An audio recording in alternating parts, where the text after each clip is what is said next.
प्रधानमंत्री नरेंद्र मोदी ने रविवार को अपने कार्यक्रम मन की बात में दिल्ली बॉर्डर पर जारी किसान आंदोलन के बीच तमाम मुद्दों पर देश के सामने अपनी बात रखी। पीएम ने बताया कि अन्नपूर्णा देवी की प्रतिमा कनाडा से वापस आ रही है, जिसके लिए उन्होंने कनाडा सरकार का शुक्रिया अदा किया। इसके अलावा मन की बात में पीएम ने कहा कि 30 नवंबर को हम गुरु नानक देव जी का 551वां प्रकाश पर्व मना रहे हैं। पूरी दुनिया में गुरु नानक देव जी का प्रभाव स्पष्ट रूप से दिखाई देता है।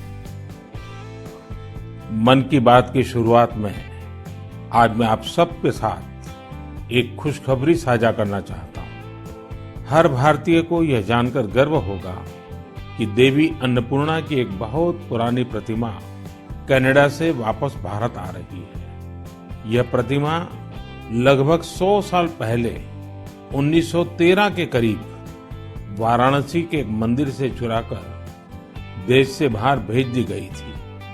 मैं कनाडा की सरकार और इस पुण्य कार्य को संभव बनाने वाले सभी लोगों का इस सहृदयता के लिए आभार प्रकट करता हूं। साथियों, कल 30 नवंबर को हम श्री गुरु नानक देव जी का 551वां प्रकाश पर्व मनाएंगे।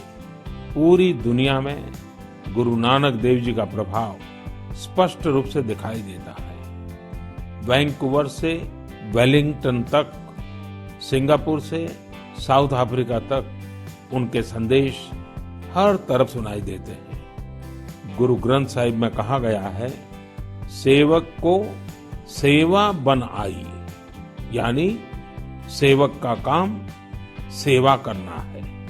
बीते कुछ वर्षों में कई अहम पड़ाव आए और एक सेवक के तौर पर हमें बहुत कुछ करने का अवसर मिला। गुरु साहिब ने हमसे सेवा ली। गुरु नानक देव जी का ही 550वां प्रकाश पर्व, श्री गुरु गोविंद सिंह जी का 350वां प्रकाश पर्व, अगले वर्ष श्री गुरु तेग बहादुर जी का 400वां प्रकाश पर्व भी है। मुझे महसूस होता है कि गुरु साहब की मुझ पर विशेष कृपा रही, जो उन्होंने मुझे हमेशा अपने कार्यों में बहुत करीब से जोड़ा है। पीएम मोदी ने मन की बात में ये भी कहा कि 5 दिसंबर को श्री अरबिंदो की पुण्यतिथि है। अरबिंदो को हम जितना पढ़ते हैं उतनी ही गहराई हमें मिलती जाती है। अरबिंदो ने राष्ट्रीय शिक्षा को लेकर जो बात तब कही थी, जो अपेक्षा तब की थी, आज देश उसे नई राष्ट्रीय शिक्षा नीति के जरिए पूरा कर रहा है। 5 दिसंबर को श्री अरबिंदो की पुण्यतिथि है। श्री अरबिंदो को हम जितना पढ़ते हैं उतनी ही गहराई हमें मिलती जाती है। मेरे युवा साथी श्री अरबिंदो को जितना जानेंगे उतना ही अपने आप को जानेंगे, खुद को समृद्ध करेंगे। जीवन की जिस भाव अवस्था में आप हैं, जिन संकल्पों को सिद्ध करने के लिए आप प्रयासरत हैं, उनके बीच आप हमेशा से श्री अरबिंदो को एक नई प्रेरणा देते पाएंगे। किसान आंदोलन के बीच मन की बात कार्यक्रम में पीएम मोदी ने कहा कि काफी विचार विमर्श के बाद भारत की संसद ने कृषि सुधारों को कानूनी ढांचा प्रदान किया था। इन सुधारों से न सिर्फ किसानों के अनेक बंधन समाप्त हुए हैं, बल्कि उन्हें नए अधिकार भी मिले हैं, नए अवसर भी मिले हैं। मेरे प्यारे देशवासियों, भारत में खेती और उससे जुड़ी चीजों के साथ नए आयाम जुड़ रहे हैं। बीते दिनों हुए कृषि सुधारों ने किसानों के लिए नई संभावनाओं के द्वार भी खोले।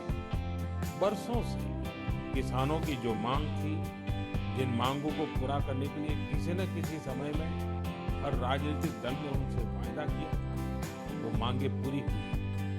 काफी विचार विमर्श के बाद भारत की संसद ने कृषि सुधारों को कानूनी स्वरूप दिया। इन सुधारों से न सिर्फ किसानों के अनेक बंधन समाप्त हुए हैं, बल्कि उन्हें नए अधिकार भी मिले हैं, नए अवसर भी मिले हैं। इन अधिकारों ने बहुत ही कम समय में किसानों की परेशानियों को कम करना शुरू कर दिया। मन की बात में पीएम ने कृषि बिल को किसानों के हित का बिल बताया, लेकिन प्रदर्शन कर रहे किसान लगातार यही मांग कर रहे हैं कि उन्हें ये काला कानून मंजूर नहीं है।